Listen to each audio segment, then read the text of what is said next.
মাননীয় স্পিকার, চিকিৎসা যে ব্যয়, এই ব্যয়টি কমানোর পাশাপাশি আরেকটি বিষয় আমরা জোর দিয়েছি। এখানে মাননীয় বিরোধী দলীয় নেতা আছেন, ওনার সাথে আমার প্রথম লন্ডনে দেখা হয়েছিল আজকে থেকে প্রায় 5 বছর আগে। ওনার পরিবারের সদস্যরাও লন্ডনে থাকেন।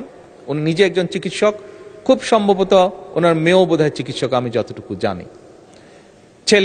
ছেলে চিকিৎসক ওনার, সবাই চিকিৎসক। আচ্ছা, ভেরি গুড, ভেরি গুড। মাননীয় বিরোধী দলীয় নেতা অবশ্যই ওয়াকিফাল আছেন, ওনার ধারণা আছে, যেহেতু উনি পরিবারের সাথে দেখা সাক্ষাৎ করার জন্য মাঝে জন্য ইউকেতে যান। আমিও যেহেতু আনফর্চুনেটলি বহুদিন আমাকে থাকতে হয়েছে দেশে আসতে না পারার কারণে। মাননীয় স্পিকার, ইউকের মতন দেশও একটি রিচ কান্ট্রিও দেশের মানুষের স্বাস্থ্যসেবা নিশ্চিত করতে গিয়ে তারা রীতিমতন হিমশিম খাচ্ছে, এবং সে কারণেই তারা এখন একটি নতুন উদ্যোগ গ্রহণ করেছে, এবং সেটা শুধু ইউকেতেই নয়, অল ওভার ইউরোপে এই উদ্যোগটা তারা গ্রহণ করেছে। সেটা হচ্ছে প্রিভেনশন। অর্থাৎ সেটি এখন তারা ইউরোপিয়ান সরকারগুলো প্রিভেনশনের উপর জোর দিচ্ছে। অর্থাৎ একটি মানুষ, হিসাব করে দেখা গিয়েছে যে একটি মানুষ যদি অসুস্থ হয়, যেহেতু ওইসব দেশে সরকার সর্বোচ্চ সবকিছু বহন করে একটি মানুষকে চিকিৎসা দেওয়ার জন্য, সেজন্য তারা হিসাব করে দেখেছে যে একটা মানুষ যদি অসুস্থ হয়, তাকে চিকিৎসা দেওয়া, তার পিছনে নার্স, ডাক্তার, হসপিটালের বেড সবকিছু মিলে যে খরচ হয়, কিন্তু তাকে যদি প্রথমেই অ্যাওয়্যার করা যায় যে তুমি এই কাজগুলো থেকে যদি বিরত থাকো, তাহলে তুমি এইভাবে অসুস্থ থেকে দূরে থাকবে, অসুস্থ হওয়া থেকে বিরত থাকবে, দেখা গেছে হিসাব করে তাতে খরচ কম হয়। মাননীয় স্পিকার, আমরাও এখন সিদ্ধান্ত গ্রহণ করেছি যে স্বাভাবিকভাবে 20 কোটি মানুষের দেশ, এত মানুষকে চিকিৎসা সুবিধা দিতে গেলে মাননীয় বিরোধী দলীয় নেতা বলেছেন কিভাবে মানুষ ওয়ার্ড হসপিটালগুলোতে মাটিতে পর্যন্ত শুয়ে থাকে। বিরোধী দলীয় নেতার জানার জন্য বলছি, আমার কাছে একটি স্ট্যাটিস্টিক্স আছে, এটি সবার জানার জন্য বলছি। হিসাব করে দেখা গিয়েছে মোটামুটি ভাবে হাসপাতালগুলোতে, সারা বাংলাদেশের হাসপাতালগুলোতে মাটিতে শুয়ে থাকে প্রায় 40 লক্ষ মানুষ। 40 লক্ষ মানুষ যাদেরকে বেড দিতে পারে না। এখন এত বিশাল সংখ্যক জনসংখ্যার দেশ, স্বাভাবিকভাবে সরকারের, আমি বলেছি আমার বক্তব্যে, সরকারের সীমাবদ্ধতা আছে সম্পদের, রাষ্ট্রের সীমাবদ্ধতা আছে সম্পদের।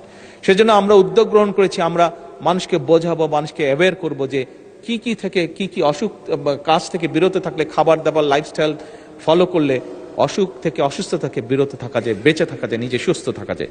এবং সেই জন্যই মাননীয় স্পিকার, আমরা prevention is better then cure এই পলিসি আমরা বাস্তবায়ন করতে চাইছি, এবং সে কারণেই আমরা সমগ্র বাংলাদেশে 1 লক্ষ হেলথ কেয়ারার বা হেলথ ওয়ার্কার নিয়োগ দেওয়ার পরিকল্পনা গ্রহণ করেছি, যারা গ্রামে গ্রামে, ঘরে ঘরে যাবে, আমাদের মায়েদেরকে বোঝাবে, বোনেদেরকে বোঝাবে। কারণ মা বোনেরাই পরিবারের স্বাস্থ্য, খাবার দাবার, হাইজিন সবকিছু কম বেশি খেয়াল রাখেন। কাজেই কোন জিনিসটি খেলে হার্টের অসুখ থেকে দূরে থাকা যাবে, কোন জিনিসটি খেলে বা কোন জিনিসটি না খেলে কিডনির প্রবলেম থেকে দূরে থাকা যাবে, কোন জিনিসটি খেলে না খেলে প্রেশার বা অন্যান্য যাবতীয় অসুস্থ থেকে দূরে থাকা যাবে, এই হেলথ কেয়ারগুলো সেখানেই কাজ করবে। এবং আমরা আশা করি ধীরে ধীরে জনগণ এটির সুফলটি পাবে। ফলে এইখানে যদি রোগীর সংখ্যা কমে, আমরা হাসপাতালগুলোতে কিছুটা হলেও বেটার সার্ভিস তখন এনশিওর করতে পারবো। তিয়ানসি বাংলাদেশ 2004 সাল থেকে বাংলাদেশের মানুষের স্বাস্থ্য সুরক্ষায় কাজ করে যাচ্ছে।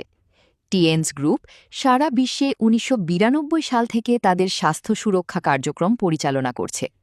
তিয়ানসির মূল প্রতিপাদ্য বিষয় prevention is better than cure. রোগ প্রতিরোধ ব্যবস্থা উন্নত করতে 4টি ধাপ অনুসরণ করতে হয়। 1.